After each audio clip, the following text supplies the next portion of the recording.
या रस्त्यावरती गेल्या वर्षी एखादा मृत्यू झालेला आहे. बस चालली ते लहान लेकराला घेऊन एवढं जोरात खड्ड्यात आदळली की खड्ड्यात.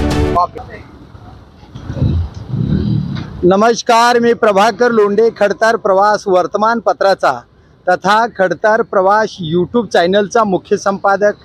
आज आपण धाराशिव शहरामध्ये भाजपाच्या कार्यालयाच्या जवळ आलेलो आहोत. भाजपाच्या कार्यालयाच्या समोरचा रोड जो की शिवछत्रपती शिवाजी महाराज यांच्या पुतळ्यापासून ते डॉक्टर बाबासाहेब आंबेडकर यांच्या पुतळ्याकडे जाणारा हा रोड आहे. या रोडवर एवढे मोठमोठे खड्डे आहेत की या खड्ड्यामध्ये काय परिस्थिती आहे आपण जनतेला विचारूया. काय म्हणणं आहे बाबा तुम्हाला खड्ड्याचे? कशी वाटते गाडी? अवस्था लय बेकार आहे.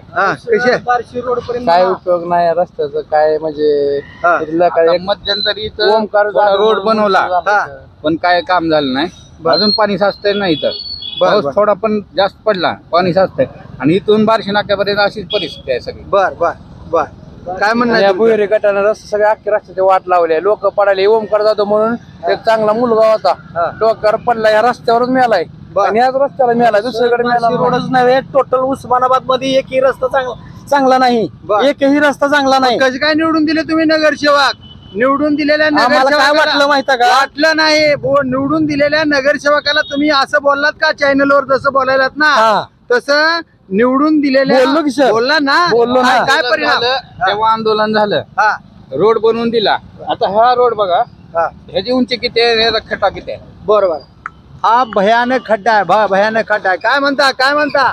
काय म्हणता? कसा आहे रोड? गाडी चांगली जाते का? जात नाही. खड्ड्याच पूर्ण. काय परिस्थिती आहे? काय म्हणणं आहे मग? काय खड्डे दुरुस्त झालं पाहिजे. बर.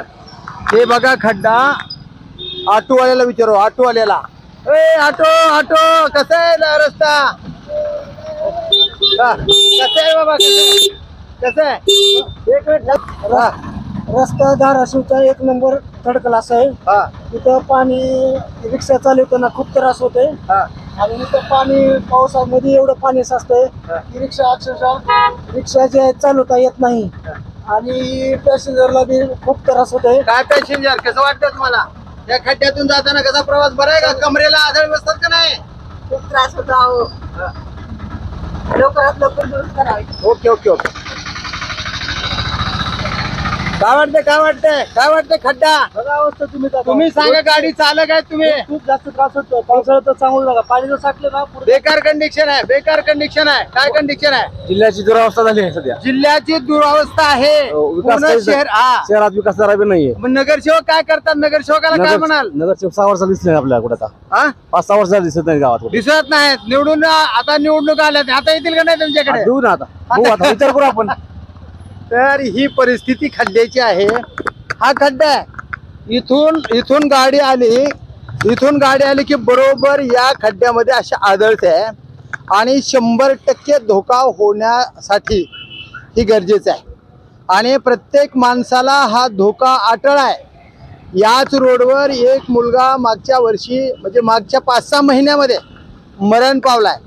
तरी सुद्धा हे खड्डे संबंधित अधिकाऱ्याने भरून घेतलेले नाहीत. रोड चांगला नाही. आज या खरं म्हणलं तर धाराशिव जिल्ह्याची जी जनता आहे ही जनता निष्क्रिय आहे. हे कोणी बोलाय तयार नाही आणि बोलाय तयार नाही. त्याच्यामुळं नगरसेवक असतील, अधिकारी असतील, सार्वजनिक बांधकाम विभाग असेल, नगरपालिका असेल, हे गेंड्याच्या कातड्यासारखे हे लोक झालेले आहेत. या जनतेने, सुज्ञ जनतेनं, धाराशिवच्या सुज्ञ नागरिकानं संबंधित अधिकाऱ्याला जबाब विचारला पाहिजे, नगरपालिकेला जबाब विचारला पाहिजे, सार्वजनिक बांधकाम विभागाला जबाब विचारला पाहिजे. जनतेनं जर गपचूप बसण्याचं कार्य केलं तर लुटारूची संख्या वाढते. आता इमानदार माणूस जर गप्प बसला तर चोराचा सुळसुळाट होते. तसं प्रशासनमध्ये जे चोऱ्या करणारे अधिकारी आहेत, अवाढव्य भ्रष्टाचार करणारे अधिकारी आहेत, या अधिकाऱ्याला जर आपण जॉब नाही विचारला तर निश्चितच हे अधिकारी भ्रष्टाचार करतील आणि आपल्याला जीव घेणे प्रवास करण्याची वेळ आपल्यावर येते. म्हणून सुज्ञ धाराशिवच्या नागरिकांनो सज्ज व्हा. नगरपालिकेला जॉब विचारा, सार्वजनिक बांधकाम विभागाला जॉब विचारा. खडतर प्रवास ही शहराचा विकास करण्यासाठी रात्रना दिवस झगडत आहे।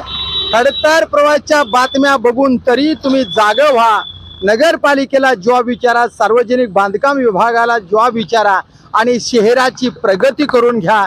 शहराच्या विकासासाठी आलेले 140 कोटी रुपये फक्त मंत्री महोदयाच्या, निवडून आलेल्या आमदार खासदारांच्या, या लोकांच्या कमिशनच्या वादामध्ये। कुणाला कमिशन मिळते? आम्हाला कमिशन कमी मिळते, मला कमिशन मिळालं पाहिजे। या कमिशनच्या वादामध्ये 140 कोटी रुपये अजून सुद्धा वापरले गेले नाहीत, म्हणजे भ्रष्टाचार करायचा आहे म्हणून शहराचा विकास केला नाही, तर या मंत्र्याच्या वादात शहर होते भकास आणि मंत्र्यांचा, आमदाराचा होते विकास, अशी परिस्थिती आहे। तर बघूया येणाऱ्या काळामध्ये खरंच धाराशिव शहरातली जनता जागरूक होईल का आणि शहर स्वच्छ शहर आणि शहराचा विकास करण्यासाठी पुढे येईल का? प्रशासनाला जॉब विचारेल का? नगरपालिकेला विचारेल का? सार्वजनिक बांधकामाला विचारतील का? आणि आमदार खासदारांना जॉब विचारतील का? याकडेच आता सर्वांचं लक्ष आहे। तर पाहूया येणाऱ्या काळामध्ये नेमकं कोण कुणाला जॉब विचारणार आहे आणि शहराचा विकास कसा होणार आहे तो पाहूया येणाऱ्या काळातच। मी प्रभाकर लोंढे, खडतर प्रवास यूट्यूब चॅनलचा मुख्य संपादक। या चॅनलला सबस्क्राईब करा, शेअर करा, लाईक करा, बेल आयकॉनचं बटन दाबा आणि असेच वेगवेगळे व्हिडिओ पाहण्यासाठी खडतर प्रवास यूट्यूब चॅनल सबस्क्राईब करा। धन्यवाद। धाराशिवकर, जय हिंद, जय महाराष्ट्र।